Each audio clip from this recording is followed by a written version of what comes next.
Welcome to New York's number 2 sports show. The Yankees get swept by the New York Mets in the Subway Series in pretty embarrassing fashion. And this is the first time they've been swept by the Mets in a season series since 2013. So the Yankees lost 2 games at Citi Field about a month ago, and they've lost 2 games at Yankee Stadium this week. And game 1 was close. I was at game 1. And so I'm 0-3 in going to games this year, and all 3 games have been very close, very low-scoring losses. This one actually didn't go to extra innings, almost did.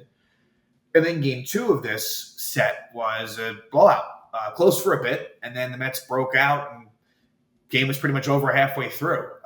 And Gerrit Cole again was pummeled by the Mets, who have had his number. So the Yankees' record drops to 60-44. But yet the Orioles, they lost. So they have a 3-game set with Miami, which concludes, the 3rd game concludes tomorrow. But they've lost the first 2 games against the Marlins. So still, Yankees remain 3 back on the loss side in the AL East and 1.5 games back overall in the division. And the Red Sox they lost 2 of 3 at Colorado, and that's the Yankees' next opponent. So the Yankees' surrounding competition has not exactly been great either. But everything's pretty close. Division, wild card. Like the Yankees are only, and again, this was kind of mentioned. I mean, this is only a 2-game set, so episode-wise, not a whole lot has changed. But yeah, Yankees are have 44 losses, and whoever it is, the Red Sox or the Royals, they have 47 losses, and that's under the cut line. So only while you're only 3 games out of the division, you're also only 3 games up as far as making the playoffs in the loss column. But beyond all that, just the continued just poor play by the New York Yankees. And game 1, and the common theme in both games is just terrible runners in scoring position. And that was the case in all 4 games against the Mets this year. Yankees were about, I don't know the exact number, it was about like 3 for 35 or so. It might have been give or take that number. Well, actually, I guess that might have increased with the Austin Wells RBI single at the end. So it was about like 4 for 36. I think that might have actually possibly been the exact number, which is just putrid. And we'll talk about the game 1 lineup, which was completely embarrassing. I'll just give it a little teaser. Leading off was Jahmai Jones. Batting cleanup was J.D. Davis. It's kind of all you need to hear right there. And we knew that the Yankee lineup versus lefties is even worse than it is versus righties. The Yankees are very bad, specifically against lefties. Teams should exploit that, as the Mets have done, as Jose Quintana started the first game and then Sean Manaea the second game. And the Yankees are good at working the pitch count. That's not really been much of a problem, but the results just aren't there. Not at all. So Yankees pitchers have been giving up so many home runs, and way more than the rest. So they've given up, what's the stat? 56 homers? 56 homers allowed in 28 games since June 20th. And that's about 12 or 13 more than any other team in that span. So, I mean, that is so much more than the next. And that's a major problem. So it's everything. It's the offense, but it's also the pitching. And the Yankees have been really bad at Yankee Stadium. It hasn't really been spoken about much, but the Yankees haven't won a home series since that Minnesota Twins series. The one where Juan Soto got hurt in that last game of the series. And that was kind of the end to me, although you could argue that it was the last good series. You could either say it was the Twins series or the Royals series. But sandwiched in between that was the Dodgers series. But to be fair, Soto wasn't playing. But right around there is when things were getting worse. And it was the Royals series leading into that series at Boston.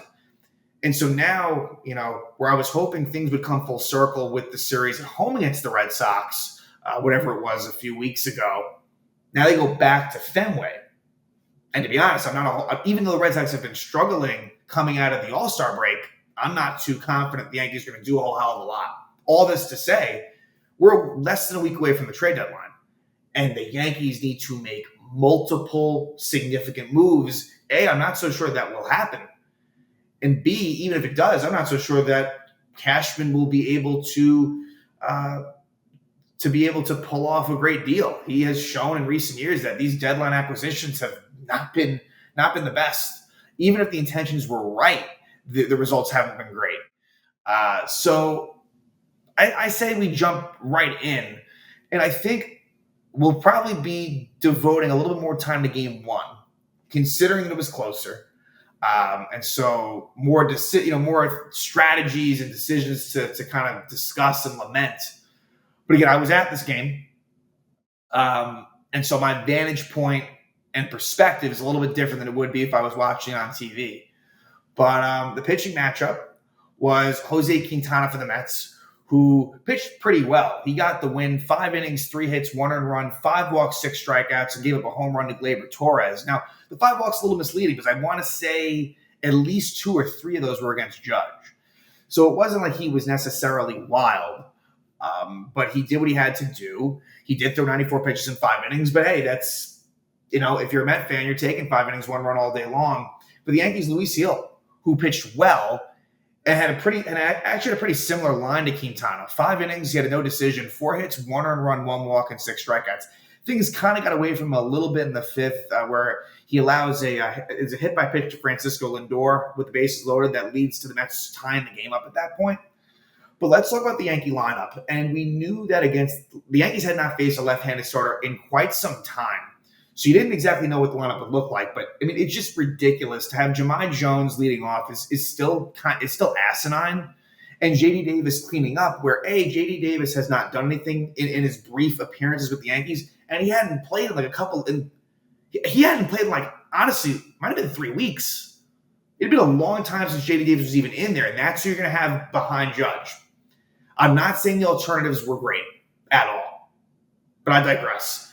Austin Wells is that lineup, and that's a problem because Austin Wells is, for me, and I think for anyone, he's been your best hitter. Besides Soto and Judge, he has been your best hitter. So Wells not being lineup hurts. So Carlos Narvaez got his first start as a major leaguer. So that meant that Trent Grisham was on the bench. Of course, Wells, Oswaldo Cabrera was on the bench. Which was expected against the lefty, although he did get the start in game 2, which I found a little interesting.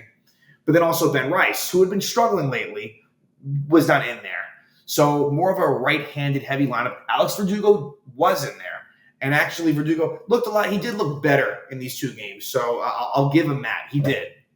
And I guess to give a quick run through in terms of the series, Juan Soto didn't do much of anything in game 1, but had a really strong game 2. Aaron Judge walked 4 times in game 1, but we'll talk about some, he had a big strikeout in the 9th inning against Jake Diekman, which we'll talk about. So Judge didn't really do a whole lot, but in part because he wasn't pitched to. J.D. Davis had 1 hit in the 2 games combined. He did not look good. Anthony Volpe, good game 1. Well, yeah, I'll say good game 1, not good game 2. I still feel like with Volpe, he's trying to pull that outside pitch and grinding it to short regularly. Gleyber Torres with a good series. Gleyber, a home run in each game. Not to say that there were some at-bats that you would want to have back, but still, overall, Gleyber Torres was, definitely one of the best, if not maybe the very best Yankee hitter in these 2 games. He would bat leadoff in game 2, which can't really disagree with that. Alex Verdugo, like I had said, improvements for sure in these 2 games. And the results were more there in game 1. Game 2, he was kind of robbed by Tyrone Taylor. Narvaez, not great. Austin Wells, when he was in there, he's been a source of getting on base. And I like what I'm seeing from him. DJ LeMahieu, not very good. And no surprise there. And with LeMahieu, it's just been tough watching him play. I just want this to come to an end, but I don't to me, that's going to be interesting to see, will LeMahieu, and maybe for me to even think it is a bit ridiculous, because the fact of the matter is that DJ LeMahieu will very likely still be on this roster post-trade deadline, but stranger things have happened. It's just so bad. But he's a respected veteran, but his role needs to be really, really decreased. And I understand that he started both games. He had lefties on the mound. I get it. He bats low in the lineup, this and that. But the defense isn't very good. He had an error in game 1. But anyway, let's go through the play-by-play.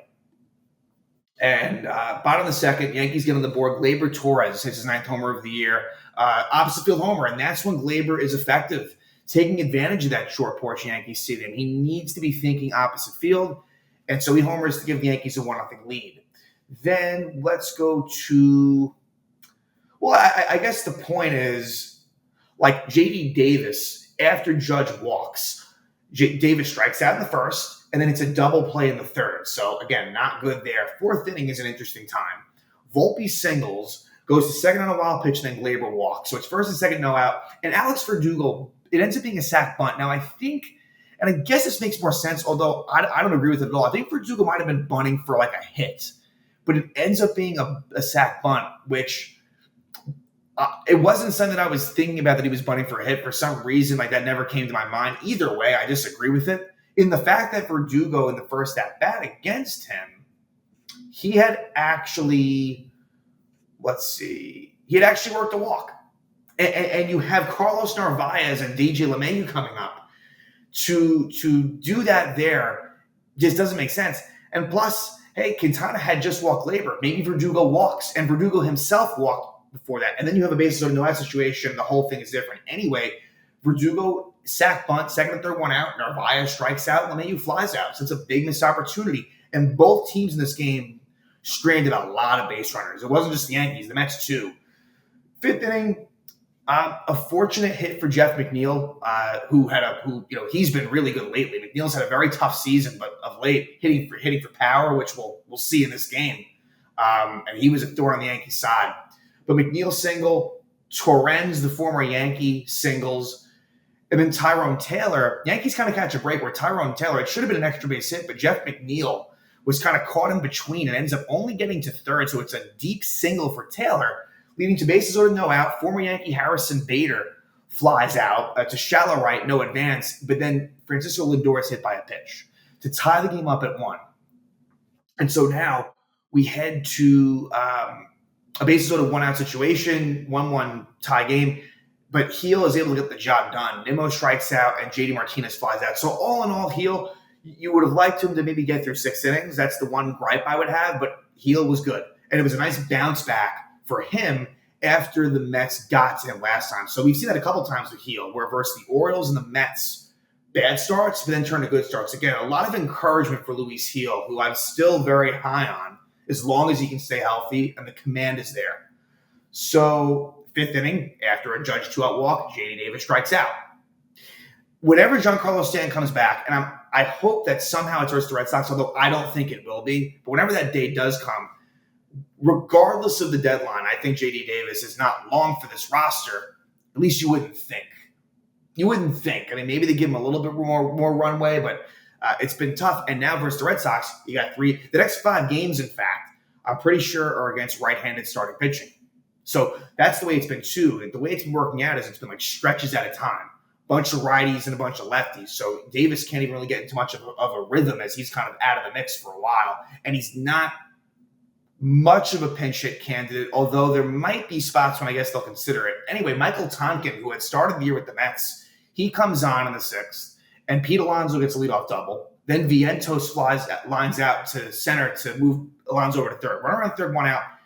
This was a mistake, but the Yankees do this a lot. They should have pitched more carefully to Jeff McNeil. And you do get a situation where there was a foul where Narvaez was not able to come up with it cleanly. So if he does that, it's a strikeout and the at-bat's over. That all said, what Luke Weaver did in the 8th inning against McNeil is what Tonkin should have done. And I'm not so much blaming Tonkin. It's kind of team-wide and kind of philosophy-wide. But Jeff McNeil homers. 2-run homer, his 9th homer of the season, and that was a killer. Again, considering that you had a couple of righties on deck in Torrens and Taylor, I think you at least got to pitch a little more carefully. And McNeil takes advantage. That would be the difference. That 2-run homer. So then Torrens grounds out and Taylor strikes out. We go to the bottom of the 6th, and former Yankee Adam Ottavino comes on, and he's been struggling a lot of late for the Mets. Volpe leadoff single. Glaber ground out Volpe to second as he was running on the play. And then Alex Verdugo with an opposite field, left center field RBI double to cut it to 3-2. So a much-needed double for Verdugo. Like I said, cuts the deficit to 1. Austin Wells then pinch hits for Narvaez. They bring on the lefty Alex Young, and Wells flies out. And LeMahieu, what does he do? You guessed it. He grounds out to second, not to third, but to second base. Seventh inning comes around. Tompkins strikes out Bader. They bring on Caleb Ferguson. He gets Lindor to ground out and Nimmo to line out. Dednell Nunez comes on, and they have Trent Grisham pinch hit for Jahmai Jones. And I think Grisham deserves, considering the state of the roster, I think he's been getting the short end of the stick. Like, I like the at-bat quality as compared to others, but you can just tell they're not big fans of Trent Grisham, which I don't just totally disagree with. But yeah, they really don't have any faith in him against lefties. And in his career, he's been better against lefties than righties. Anyway, Grisham makes a hard smash to Pete Alonso. Alonso makes a really nice play at first, and but Nunez covering first is not able to catch the Alonso toss. And so Grisham stayed at first. Then he goes to second on a wild pitch. And Juan Soto, who's normally very fundamentally sound, and by the time the wild pitch happened, it had already been 2 strikes. Soto strikes out. So not a great job by Soto not getting the runner over. Then they intentionally walked Judge, which was a nice move by Mendoza. And then Ben Rice pinch hits for J.D. Davis and a really nice eighth pitch of the at-bat. Ben Rice does put together some very nice at-bats. And he hits one to deep left center field, 383 feet, but Bader tracks it down. This would have been a home run in 17 stadiums, so that's tough. And the whole complexion can change, but it's an out. And then Anthony Volpe grounds out to third. So again, Volpe, I'm seeing too many ground outs to the left side where he's pulling balls, and he should really be thinking opposite field. So eighth inning, Luke Weaver comes on, and Weaver got in a little bit of trouble after 1 out. Alonso single, Vientos double, McNeil walk. And that was the key, was that McNeil walking I saw as a good thing and proved to be for the Yankees. Weaver is able to strike out Torrens and Taylor, and he was pretty pumped up after striking out Taylor because Taylor, he was behind 3-0. So again, Luke Weaver has been one of my favorite Yankees this season, and just a clutch job right there. After he himself got into trouble, he's able to wiggle out of it and keep it at a 1-run deficit. Phil Maton, newly a Met, comes on in the eighth inning. Gleyber Torres strikes out and was hoping for the walk there. It didn't happen. Verdugo ground out. Austin Wells works a walk. And then DJ LeMahieu grounds out on a 3-1 count. It was a strike, but it's one where, I wish he took it. It wasn't a good enough pitch to really swing at. And, with coming up to, I don't know. Obviously, the top of the order was coming up. Would have been nice for LeMahieu to have gotten on. He doesn't. He grounds out, and we go to the ninth inning. Clay Holmes pitches the ninth. And he hadn't pitched in a while. He had not pitched in a week and a couple days. And Harrison Bader reaches on an error by LeMahieu. Down the line, LeMahieu, it took a bit of a hop, and he was kind of caught in between, and it ends up being a 2-base error. And LeMahieu, to his left, I think LeMahieu's not so bad, but to his right, I've noticed just really bad down that line. And Bader gets second. Then Holmes strikes out Lindor. And then Bader with a really bad base running blunder. I was thinking, did he still think he was on the Yankees? Holmes is able to throw it to LeMahieu as he steps off the mound and to get Bader out. I don't know what he was thinking, but Bader bails LeMahieu out, and then Nimmo flies out. We go to the bottom of the ninth. Edwin Diaz unavailable. Jake Diekman comes on a lefty. He has been really, really bad. And we know, and he's a guy that his control is always a bit of a concern. If you're a Met fan, you're nervous considering that Soto and Judge are coming up this inning, but Diekman gets it done. Grisham flies out to center, hit the ball to the warning track. And it was tough, too. The 2-1 count to Grisham, 2-1 count, it should have been called the ball, it was called a strike. And that kind of changes the complexion of the at-bat. Soto walks on 4 pitches, and then Diekman goes after Judge, and he strikes him out. If you Judge, look, I know that, you can say he was a bit lulled to sleep with the 4 walks, the previous at-bats, but hey, you got to swing the bat there. And Diekman strikes him out. So not a great job by Judge. And then Ben Rice, after another long at-bat, grounds out to second. And the Mets win 3-2. Tough loss for the Yankees. Had their opportunities and could not get it done. Game 2, this one we should be able to get through a lot more quickly. In this game, again, the final score is a blowout. Really because of the eighth inning is where things really blew up. But gradually, Gerrit Cole was not good. Gerrit Cole has 2 worst outings of the year been against the Mets. So Cole goes 5 2/3 innings, 8 hits, 6 earned runs, 2 walks, 4 strikeouts, and 3 homers. That's bad.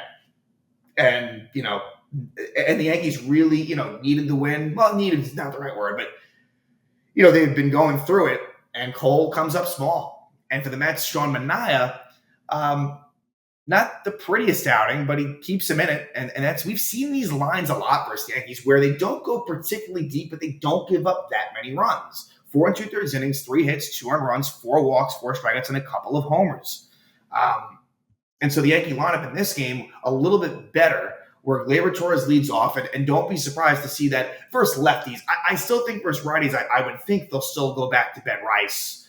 But versus lefties, I'm fine if you want to go Gleyber batting leadoff. I don't have a huge issue with that. Austin Wells batting cleanup versus a lefty was interesting, although he had a very nice night, reaching base like 3 or 4 times. Was it 3 or 4 times? Or was it more? It might have been, he actually might have had more. Might have been more than that. But either way, Wells, is able to have a nice night. But yeah, J.D. Davis is in the lineup again. The interesting thing is that Jahmai Jones was out this time versus lefties. But J.D. Davis played both games. Waldo being in there was a bit of a surprise. And again, it speaks to me, and maybe it couldn't really be for defensive reasons. They had Waldo in there versus lefty. Trent Grisham, again, to me, reading between the lines, they're not the biggest Trent Grisham fans, especially versus lefties. And Waldo, who I like, and I want him to get more regular run versus righties. We know Waldo versus lefties is not very good. So it was, again, a little bit of a surprise to see him in there, but that's the way they went with it. Anyway, Yankees take the lead again. It's a leadoff homer for Gleyber Torres. His first career leadoff home run, 10th homer of the year. So Gleyber, while there's been some struggles in the middle of it all, he has been, pretty solid lately. I'm sure if you were to butter knife his stats in the last maybe 3 weeks, the numbers probably don't look all that terrible. So the Yankees take a 1-0 lead right there in the first inning. Then, top of the second, Soto, he might have robbed McNeil of a home run. But all that said, Cole was 8 up, 8 down. And in the third inning, you get a Tyrone Taylor 2-out homer. And this is and Tyrone Taylor, he's played well against the Yankees this season. And I think specifically against Cole, he was good against Cole at Citi Field, then here again. And I think the reason why Taylor was in the lineup, never got full confirmation, but Bader might have gotten hurt in game 1. Otherwise, I think it would have been Bader in there. But because of that injury, it allows Taylor to be in the lineup, and he took advantage of it in a big way. Ties it up at 1. But the Yankees strike back in the bottom of the third. Juan Soto, dead center field, his 26th homer of the year, gives the Yankees a 2-1 lead. But then right back, the Mets go, and they would never look back from there. Martinez single, and Pete Alonso with a 2-run homer, his 20th home run of the season, makes it 3-2. Fourth inning, the Yankees get a little bit of an opportunity.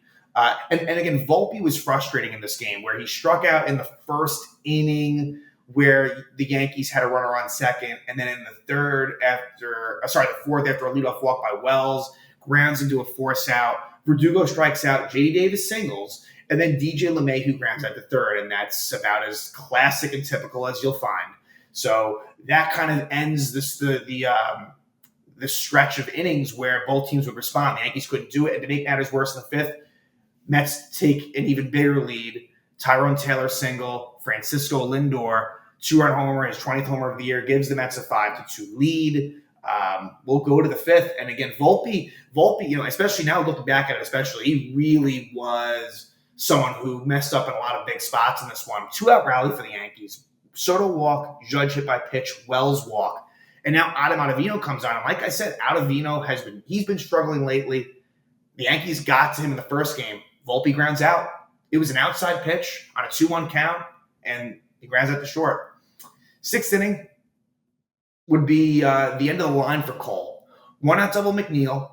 And LeMahieu could have been quicker to it, but I'm not going to make a big deal about it. Then with 2-out runner on third, Francisco Alvarez walks on a pitch clock violation by Gerrit Cole. He just wasn't – something was off with him mentally. Like he wasn't – I don't know.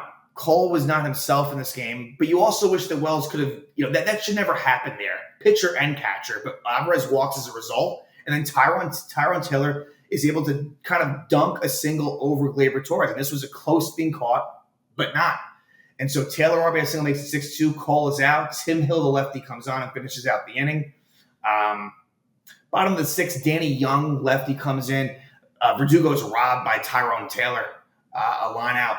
And then a little 2-out rally thing for the Yanks, kind of helped by a Danny Young throwing error on an Oswaldo Cabrera grounder. But Gleyber Torres, first and third, 2 out, strikes out. So as good as Gleyber has been lately, it also feels like he has not come up big in some runners in scoring position situations. So while we've seen some home runs, while we've seen some good stuff, I also remember a lot of times when you could have used Gleyber getting on or getting hit where he has not come through. 7th inning, Tim Hill goes 1-2-3. Bottom of the 7th, Alex Young replaces Danny Young. And the interesting thing there is they're both lefties. So kind of a weird situation there. But Soto leadoff double, and then what do you know? Judge strikes out looking, Wells pops out, and Volpe grounds out. Top of the 8th, Mark Vientos hits his 13th homer of the year. That's a homer off of Tim Hill. Then you get a McNeil double where Judge kind of misplayed it. That's a catch he should have made, but it's a McNeil double. Then Caleb Ferguson comes on and replaces Tim Hill.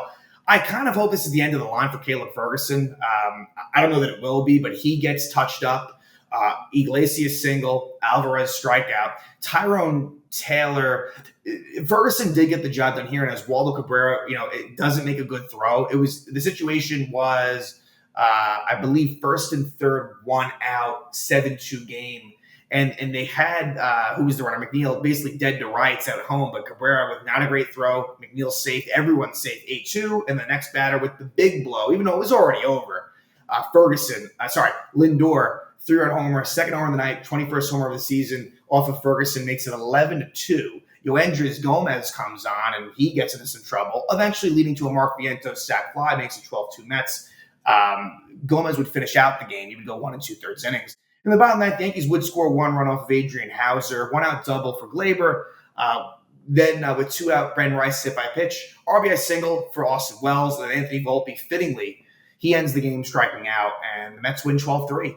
So in those 4 games, 2 to 3 of them were really honestly, it was really 3 of them were blowouts. I mean, the Yankees did make that first game at Citi Field close. They did by the end, so I won't count that. It's kind of like 2.5. But yeah, game 2 of the game, both game 2s, Mets domination, total domination.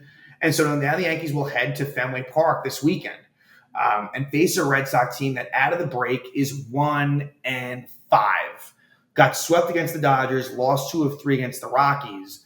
But it's a really big series in terms of the standings, in terms of, the rivalry, if you will, and I guess not even so much that, but the fact that the Yankees have really had their struggles against the Red Sox. And this season, the Yankees are 2-4 against Boston, losing 2 out of 3 at Fenway, then losing 2 out of 3 at Yankee Stadium. So the pitching matchups are as follows. Nestor Cortez versus Brian Bayo. And for Nestor, he has struggled a lot on the road. He's 4. The interesting thing about Nestor is Nestor hasn't really gotten much run support, whereas Brian Bayo has gotten, I think, one of the most in baseball. Bayo's 10-5 with a 5.27 ERA. Think about that. 10 wins at this stage of the season with that ERA, and he has not been good lately. So, but Bayo has had, when I think about it, he's had some success versus the Yankees in the last couple of years.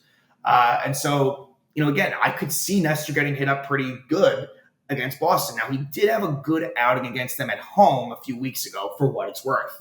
Game 2 features the Red Sox, at least between these 3 pitchers, Bayo, Crawford, and Howe. Crawford's been the best one lately, and he's been pretty good versus the Yankees as well. So Carter Crawford, he's kind of the one that I kind of fear the most in terms of recency and just the matchup. But for the Yankees, it'll be Marcus Stroman. Now, Stroman, he had a rough time versus the Red Sox that Sunday night game where the Red Sox had 9 steals. So that's something to keep in mind there. That did not go so well. So Stroman versus Crawford game 2, and then game 3 will be Rodon versus Tanner Houck. Now, Tanner Houck, who got off to an amazing start, he hasn't been good lately at all. He's been pretty bad, actually. And the Yankees did do a decent job against him. Part of it was because of that rain delay, and he came back and he wasn't quite the same in Yankee Stadium. But then Carlos Rodon, part of his struggle, now he had an amazing start last time out versus the Rays, but Rodon, where he began to struggle, when I think about it, it was really that start at Fenway Park. So he struggled there too. So I look at these pitching matchups and I'm not exactly bullish on the Yankees' abilities to do so well in this series, and so we'll see. But You got that, and then that leads into a 3-game set at the Phillies, who are the best team, who have the best record in Major League Baseball. And I think there, without looking too deeply into it, just in trying to logically guess, I think it ends up being Wheeler, Nola, and Sanchez, the lefty. So they do miss Ranger Suarez, but that's no easy. That's going to be tough for the Yankees. And so, yeah, so you have a 6-game road trip with the trade deadline right in the middle of that, more towards the end. But yeah, at the Boston Red Sox, at the Philadelphia Phillies, not going to be, to me, things don't get any easier for the Yankees. As again, they sit in a position where the Orioles have really been struggling, and it puts the Yankees in a position where they're still right there for the division. But I don't see things changing unless you get some reinforcements back. But to me, more importantly, you make some really significant trades, some in which I don't even know that they're even possible. But they're going to try. If they don't, that'd be insane. So, this ends, luckily, an embarrassing Subway Series for the Yankees, swept for the first time against the Mets in a season series since 2013. They lost 2 at Citi Field a month ago. They lose 2 at Yankee Stadium here. And now they will head on the road to take on the Boston Red Sox and the Philadelphia Phillies.